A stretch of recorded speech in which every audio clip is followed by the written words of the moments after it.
Very good morning to all of you. আজি আমি class 8 আৰু 9 সানমিহলি কিছুমান প্ৰশ্ন কৰিম যিখিনি মাত্ৰ 4th গ্ৰেডৰ কাৰণে ঠিক আছে সো 4th গ্ৰেডৰ জব যিসকলে এবাৰ দিব এডিআৰএফ কাৰণে 4th গ্ৰেডৰ কাৰণে যিসকলে এপ্লাই কৰিছে সেইসকলৰ কাৰণে আজি ভিডিওটো আটাইতকৈ ইম্পৰ্টেন্ট কাৰণ এই ভিডিওটোত আমি আলোচনা কৰিম জিএছৰ পাৰ্ট ঠিক আছে আৰু যোৱা বছৰ প্ৰিভিয়াস ইয়াৰ্ছৰ কিছুমান কোৱেশ্চন আমি আজি এই এটা সিৰিজ আৰম্ভ কৰিছো যেটো সিৰিজৰ আমি নাম দিছো এনসিইআৰটি সিৰিজ ঠিক আছে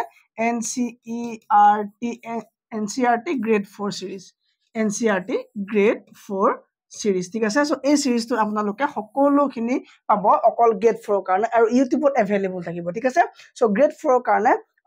এটা আমি সিৰিজ আৰম্ভ কৰিছো সকলোৱে যাতে চাই ঠিক আছে সো আজি ইয়াৰ ফাৰ্স্ট খণ্ডটো আমি লৈ আহিছো সো প্ৰথম প্ৰশ্নটো আছে যে আমাৰ what is the currency of United Arab Emirates কৈছে যে United Arab Emirates অৰ্থাৎ UAE কাৰেন্সিটোৰ নাম কি যেনেকৈ আমাৰ ভাৰতৰ কাৰেন্সিটোৰ নাম টকা বাংলাদেশৰ টাকা ঠিক তেনে ধৰণে UAE কাৰেন্সিটোৰ নাম কি UAE কাৰেন্সিটোৰ নাম হৈ গল তোমাৰ UAE কাৰেন্সিটোৰ নাম হৈ গল তোমাৰ দিৰহাম ঠিক আছে so dirham is the currency of UAE Dirham is the currency of UAE ঠিক আছে সো রুবল কোৰ হয় তোমাৰ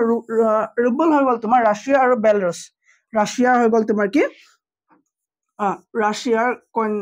ৰাশিয়া যেটো তোমাৰ কাৰেন্সি হয় ঠিক আছে ৰাশিয়া কাৰেন্সি আৰু তোমাৰ বেলাৰুছৰ কাৰেন্সি ৰাশিয়া এন্ড বেলাৰুছ ৰাশিয়া এন্ড বেলাৰুছৰ কাৰেন্সিটোৰ নাম হৈ গল তোমাৰ ৰুবল ঠিক আছে সো এটা ইম্পৰ্টেন্ট হয় আৰু তোমাৰ হৈ গল দিনাৰ আৰু শেকেল ঠিক আছে দিনাৰ হৈ গল তোমাৰ কোৰ ভূমধ্য সাগৰৰ ওচৰে পাজৰে যিমান কিখন কান্ট্ৰি আছে যেনে তোমাৰ Algeria Tunisia Libya Siberia Jordan Iraq Kuwait Bahrain ঠিক আছে সো এই গুটে কেখনৰ তোমাৰ কইনটো বা তেওঁলোকৰ যেটো কাৰেন্সি হয় হেটোৰ নাম হৈ গল দিনাৰ আৰু তোমাৰ শেকেল হৈ গল তোমাৰ ইজৰাইলি কি হয় তোমাৰ কাৰেন্সি ঠিক আছে সো এই ইজৰাইলৰ যেটো হ'ব সেই ইজৰাইলৰ কাৰেন্সিটোৰ নাম হৈ গল তোমাৰ কি shekel okay shekel is the Israeli currency okay shekel is the Israeli currency আৰু দিনাৰ হৈ গল তোমাৰ মেডিটেৰিয়ান সি তাৰ মানে ভূমধ্য সাগৰৰ ওচৰে পাজৰে যিমান কিখন কান্ট্ৰি আছে লাইক মই কলো যে আলজেৰিয়া টুনিচিয়া লিবিয়া হয়নে সো এই কিখন কান্ট্ৰি যেটো কইন হ'ব বা যেটো তোমাৰ কাৰেন্সি হ'ব হেতু তোমাৰ কি বুলি ক'ব দিনাৰ বুলি কোৱা হ'ব ঠিক আছে সো এই কোৱেশ্চনটো শুদ্ধ আনসাৰ হৈ গল তোমাৰ dirham right okay next question to আছে যে between which two towns is the Naranayan Setu situated কৈছে যে নৰনাৰায়ণ সেতু আমাৰ অসমৰ এখন দলং হয় নামটো শুনি আমি গম পাইছো ঠিক আছে সো এই নৰনাৰায়ণ সেতুখন কৈছে যে কোন দুখন চহৰক সংযোগ কৰিছে তাৰ মানে কোন দুখন চহৰৰ মাজত নৰনাৰায়ণ সেতুখন আছে সো নৰনাৰায়ণ সেতুৰ দৈৰ্ঘ্য কিমান 2.284 কিলোমিটাৰ আমি সকলোৱে জানিব লাগিব 2.284 কিলোমিটাৰ নৰনাৰায়ণ সেতুৰ দৈৰ্ঘ্য ঠিক আছে সো নৰনাৰায়ণ সেতুৱে তোমাৰ দুখন চহৰ দুখন ডিস্ট্ৰিক্টৰ দুখন চহৰ যোগীঘোপা হৈ গল তোমাৰ বঙাইগাঁও আৰু তোমাৰ গোৱালপাৰা হৈ গল তোমাৰ কি গোৱালপাৰা হৈ গল তোমাৰ পঞ্চৰত্ন ঠিক আছে সো যোগীঘোপা তোমাৰ হৈ গল বঙাইগাঁও যোগীঘোপা এখন হৈ গল তোমাৰ যোগীঘোপা হৈ গল তোমাৰ কৰ বঙাইগাঁও যোগীঘোপা বঙাইগাঁও যোগীঘোপাৰ লগত সংযোগ কৰিছে কা সংযোগ কৰিছে তোমাৰ পঞ্চৰত্ন কহৰ গোৱালপাৰা ঠিক আছে পঞ্চৰত্ন কো হয় তোমাৰ গোৱালপাৰাৰ পঞ্চৰত্ন হয় ঠিক আছে গোৱালপাৰাৰ পঞ্চৰত্ন হয় সো এই দুখন চহৰক কি কৈছে সংযোগ কৰিছে সো যোগীঘোপা এন্ড পঞ্চৰত্ন এই দুখন চহৰক তোমাৰ কোনে সংলগ্ন কৰিছে নৰনাৰায়ণ সেতুৱে সংলগ্ন কৰিছে মই কমেন্টত দিব লাগে যে ব্ৰহ্মপুত্ৰ নদীৰ ওপৰত কেইখন টোটেল দলং আছে আৰু লেটেষ্ট দলংখনৰ নাম কি হল এটা কথা হল তোমাৰ এই দলংখন কোনে বনাইছিলে আৰু কোনে তোমাৰ ইনগ্ৰেট কৰিছিলে এই দলংখন উদ্ঘাটন কৰিছিল তোমাৰ অটল বিহাৰী বাজপেয়ী ডাঙৰীয়া 15 এপ্ৰিল 1998 15 এপ্ৰিল 1998 কি হৈছিলে এইখন দলং তোমাৰ ইনগ্ৰেট কৰা হৈছিলে মানে তোমাৰ উদ্ঘাটন কৰা হৈছিলে বাই অটল বিহাৰী বাজপেয়ী ঠিক আছে না অটল বিহাৰী বাজপেয়ী কৈছিলে এই দলংখন তোমাৰ উদ্ঘাটন কৰিছিলে ঠিক আছে 15 এপ্ৰিল 1998 আৰু এই কোৱেশ্চনটো উত্তৰ যে মই কেতিয়াও নিদু ঠিক আছে এই কোৱেশ্চনটো উত্তৰ মই নিদু ঠিক আছে আৰু এই কোৱেশ্চনটো মই প্ৰিভিয়াস ইয়াৰত পোৱা কাৰণে তোমালোকৰ কাৰণে আনিব লগা হল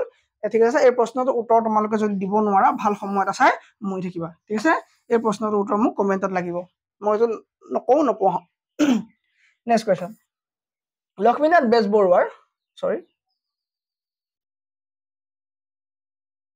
এক সেকেন্ড লক্ষ্মীনাথ বেজবৰুৱাৰ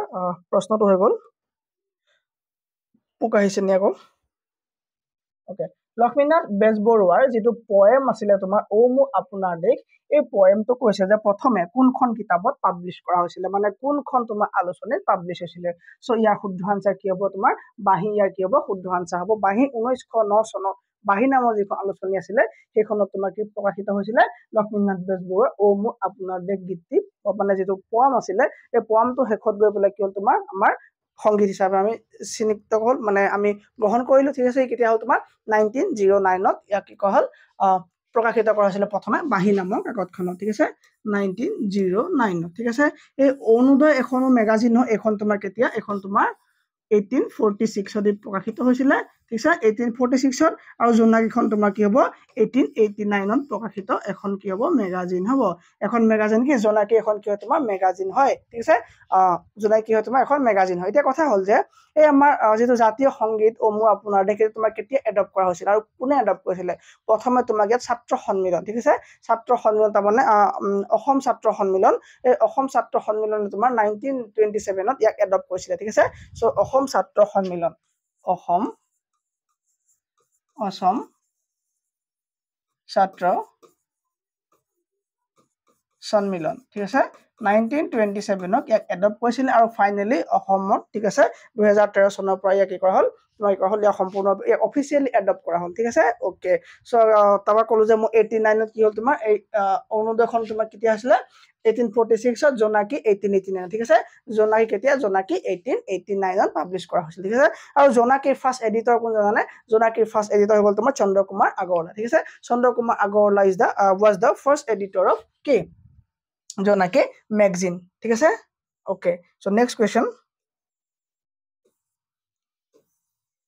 কুৱেশ্যনটো আছে তোমাৰ Bangkok is the capital city of, Bangkok কাৰ কেপিটেল হয়, বেংকক কাৰ কেপিটেল হয় ক'ব লাগে। অতি সহজ প্ৰশ্ন যে বেংকক নামৰ যিখন কোন দেশৰ ৰাজধানী চহৰ হয়। ঠিক আছে, চ' বেংকক হৈ গ'ল তোমাৰ কোন দেশৰ ৰাজধানী চহৰ, এইটো মোক কমেণ্ট কৰা জল্দি।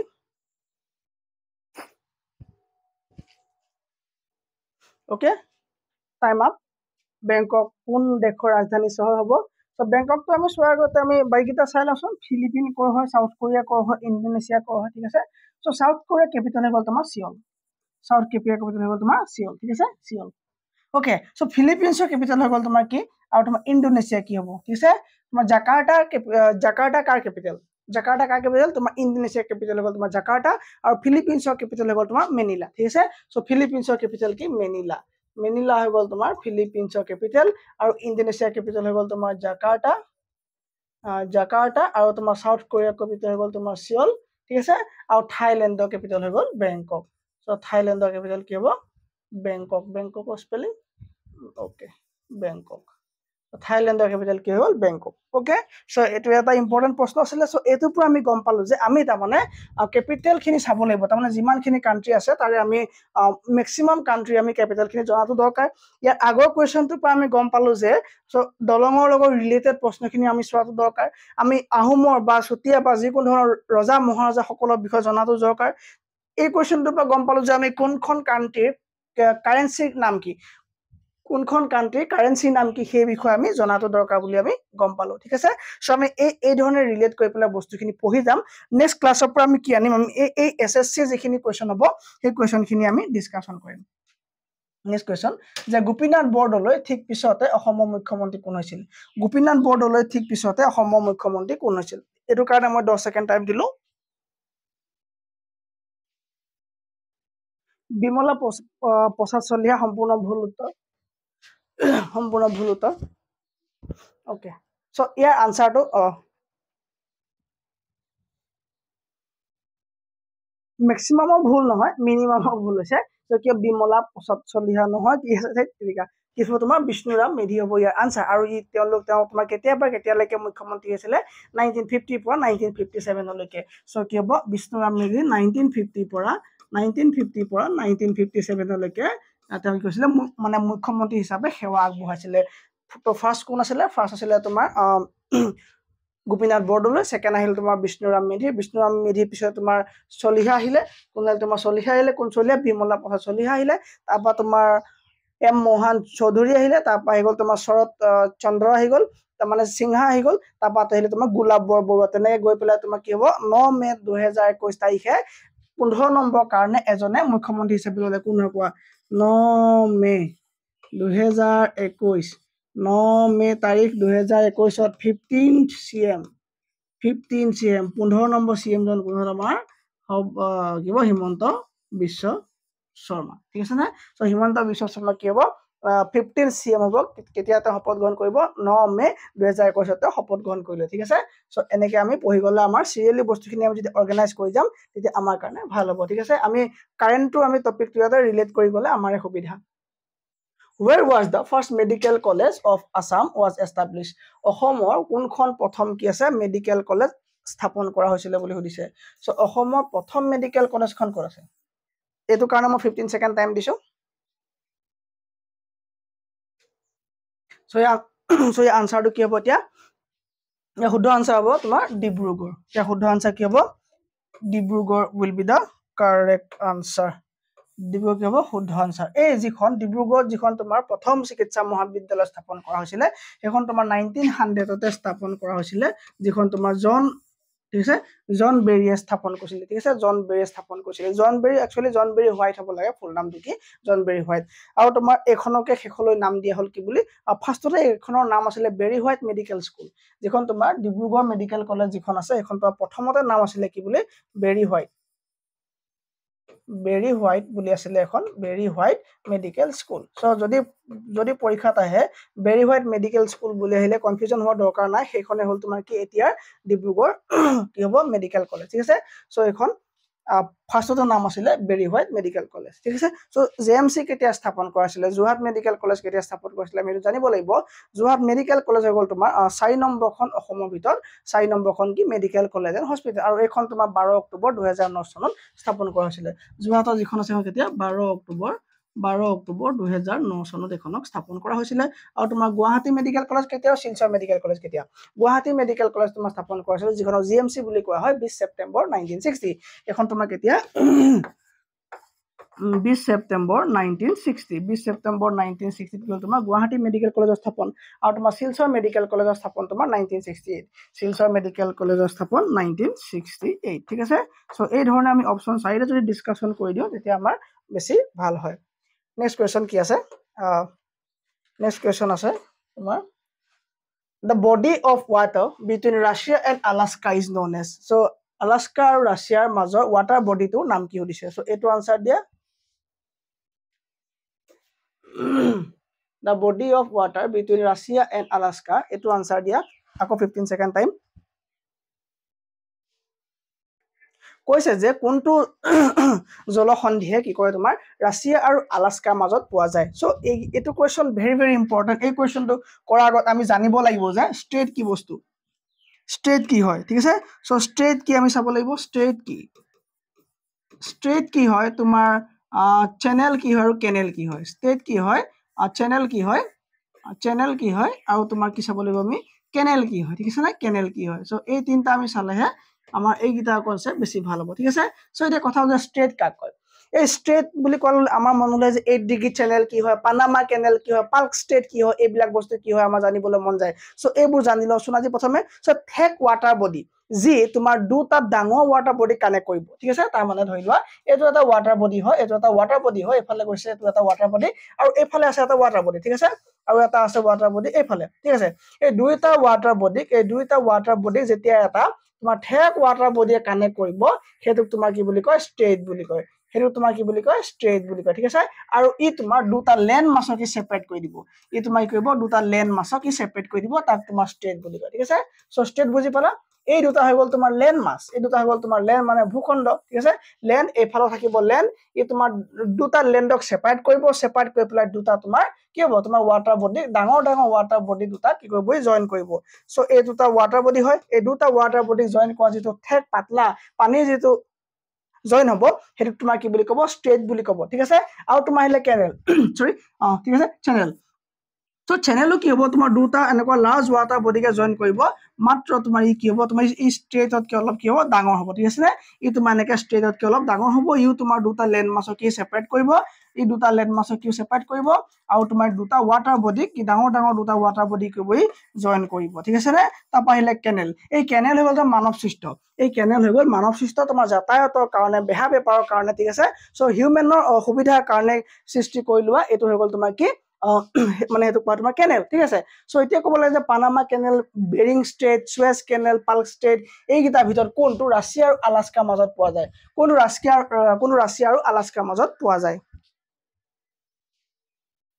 ঠিক আছে সো সেইদৰে তোমাৰ ষ্ট্ৰেট অফ জিব্ৰাল্টাৰ শুনিছা নামটো ষ্ট্ৰেট অফ জিব্ৰাল্টাৰ এই ষ্ট্ৰেট অফ জিব্ৰাল্টাৰ কি কৰে তোমাৰ মেডিটেৰেনিয়ান চি আৰু তোমাৰ আটলান্টিক চিক জইন কৰে আৰু তোমাৰ কি কৰে তোমাৰ স্পেইন আৰু মৰক্কোক পৃথক কৰে হয়নে স্পেইন যদি এফালে আছে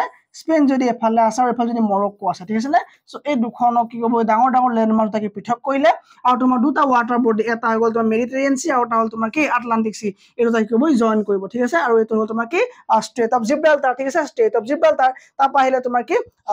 ষ্ট্ৰেট অফ জিব্ৰাল্টাৰ পাছত কি ক'লো মই কেনেল সো কেনেল কি হয় হিউমেনে কি কয় নিজে বনাই লোৱা বস্তু হ'ল তোমাৰ কেনেল ঠিক আছে সো এই 82 কিলোমিটাৰ লং কি হ'ব তোমাৰ পানামা কেনেলৰ দৈৰ্ঘ্য কিমান 82 কিলোমিটাৰ লং কাৰ পানামা কেনেলৰ দৈৰ্ঘ্য সো এইটো কোৱেশ্চনৰ আনসাৰ হ'ল তোমাৰ বেৰিং ষ্টেট ঠিক আছে সো ৰাছিয়া আৰু আলাস্কাৰ মাজত পোৱা যিটো ষ্টেট হ'ব এইটো কোৱা বেৰিং ষ্টেট ঠিক আছে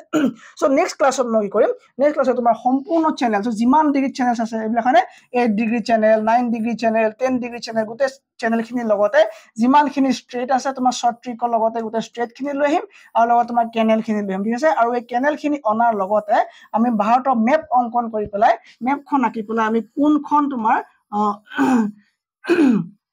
আমি ভাৰতৰ মেপখন আঁকি পেলাই আমি ইয়াত কি কৰিম জানানে ইয়াত আমি চাম যে ক'ত তোমাৰ কি নেশ্যনেল পাৰ্ক আছে ক'ত তোমাৰ কোনটো চি পৰ্ট ক'ত আছে হয়নে ইয়াত তোমাৰ এয়াৰপৰ্ট ক'ত আছে চি পৰ্ট ক'ত আছে গোটেই আমি যিখিনি আমাৰ ষ্টেটিক জিকে আছে গোটেই ষ্টেটিক জিকে পাৰ্টটো আমি ইয়াত পাছতে কন্টিনিউ কৰিম সো এইটো আছিলে এনচিইআৰটি গ্ৰেড 4 ৰ কাৰণে এইটো আছিলে গ্ৰেড 4 ৰ কাৰণে এনচিইআৰটি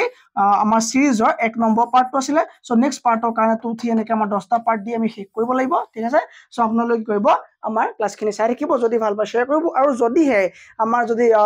পেড ক্লাছ ল'ব খোজে পেড ক্লাছ বুলি বহুত বেছি নহয় 169ত আপুনি সম্পূৰ্ণ জিএছ সিলেবাছ আপুনি পঢ়িব পাৰে আৰু এক্সট্ৰা অৰ্ডিনাৰী ভাবে আপুনি তেনেকৈ পঢ়াই নাই আগতে সেইটো গ্যাৰান্টি মোৰ থাকিব আৰু তাৰ কাৰণে আপুনি আগতে আমাৰ চেনেলটো এবাৰ ভিজিট কৰিব তাৰ হিষ্ট্ৰী পলিটি জিঅ'গ্ৰাফি কিদৰে পঢ়োৱা হৈছে একবাৰ চাই ল'ব 9 10ৰ ছ'চিয়েল চায়েন্স আমাৰ গ্ৰেড 3 গ্ৰেড 4 কাৰণে চলি আছে সো এইখিনি এবাৰ চাব নাপাহৰিব আৰু এইখিনি গোটেইখিনি চাই আপুনি ডিচাইড কৰিব যে আপুনি 169 এটা খৰচ কৰিব পাৰিব নে নোৱাৰে থ্যাংক ইউ ভেৰি মাচ